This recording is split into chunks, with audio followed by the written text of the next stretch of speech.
Perkenalkan, nama saya Visa Septi Fatwawaryanto dengan nomor NPM 2150005.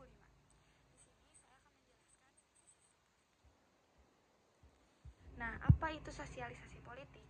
Sosialisasi politik adalah proses di mana seseorang belajar dan membentuk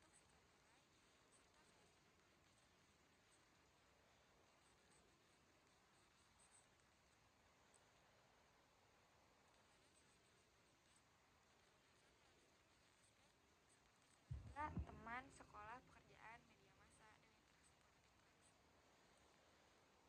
dan tujuan sosialisasi politik dibagi menjadi 3. Yang pertama, dimensi psikologis, yang kedua,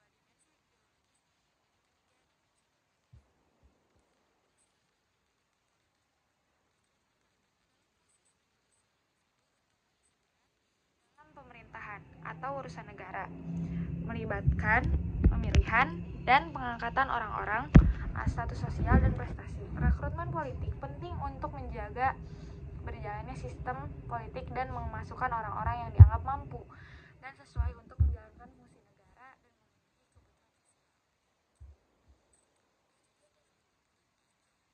untuk memilih individu yang memenuhi kriteria yang ditetapkan sehingga dapat mengisi jabatan administratif atau politik sesuai kebutuhan sistem.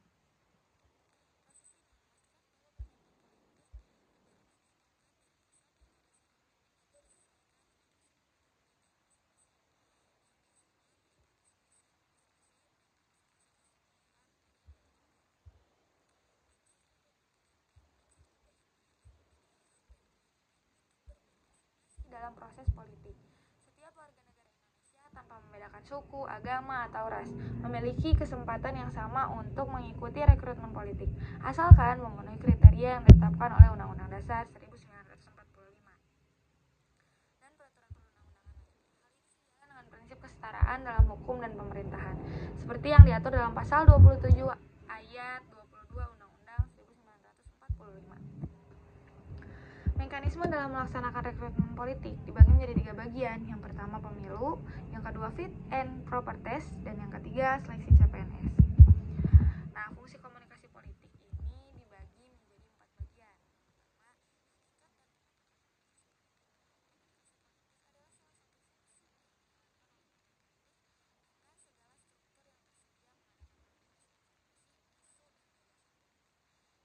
Konsep komunikasi politik, pembagian teori komunikasi dalam beberapa konsep disesuaikan dengan sistem politik yang berlaku di negara yang bersangkutan.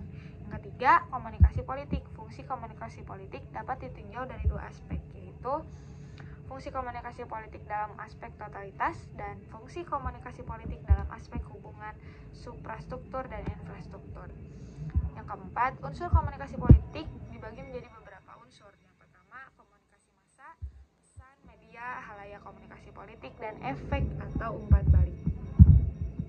Fungsi stratifikasi sosial adalah pelapisan dalam masyarakat yang menggambarkan perbedaan secara vertikal, yaitu pembagian masyarakat ke dalam kelas-kelas berdasarkan kriteria tertentu seperti kekayaan, profesi, atau kekuasaan. Stratifikasi sosial muncul karena dalam masyarakat ada yang jumlahnya terbatas dan tidak merata. Akibatnya terjadi pelapisan sosial yang mengelompokkan masyarakat ke dalam kelas atas, menengah, dan bawah. Stratifikasi ini merupakan fenomena universal yang ada di setiap masyarakat, baik sederhana maupun kompleks. Fungsi input sistem politik Indonesia adalah kesatuan struktur politik yang berfungsi untuk mencapai tujuan negara seperti yang tercantum dalam pembukaan Undang-Undang Dasar 1945. Sistem ini mencakup proses penentuan tujuan, pengambilan keputusan, serta pelaksanaan tindakan. Inputnya terdiri dari tuntutan masyarakat terhadap kebutuhan yang belum terpenuhi dan dukungan masyarakat agar sistem politik berfungsi. Outputnya berupa keputusan dan tindakan oleh pemerintah. Fungsi input politik meliputi ada 5 bagian. Yang pertama, sosialisasi politik, penyampaian nilai politik kepada masyarakat. Yang kedua, rekrutmen politik, pencarian calon pemimpin. Yang ketiga, artikulasi kepentingan, penyampaian kepentingan masyarakat kepada pemerintah. Yang keempat, agresi kepentingan, pembangunan kepentingan masyarakat oleh DPR dan Presiden. Yang kelima, komunikasi politik, penyebaran informasi kebijakan melalui media dan komunikasi langsung. Fungsi output dalam sistem politik Indonesia dibagi menjadi 3. Yang pertama, pembuatan kebijakan, kedua, penerapan kebijakan, dan yang ketiga, adjudikasi kebijakan, pengawasan, penerapan hukum. Nah, pendidikan politik itu penting untuk mempertahankan sistem politik, mencakup proses melestarikan nilai-nilai politik, budaya, dan ideologi, dengan mengaktifkan unsur dinamis manusia seperti sikap dan perilaku.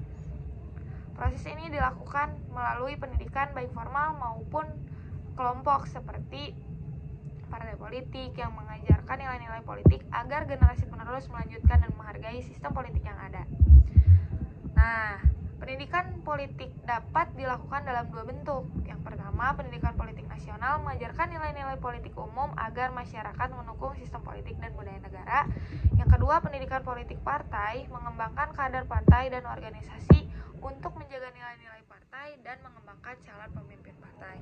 Sekian yang bisa saya sampaikan. Wabillahi taufiq wal hidayah. Wassalamualaikum warahmatullahi wabarakatuh.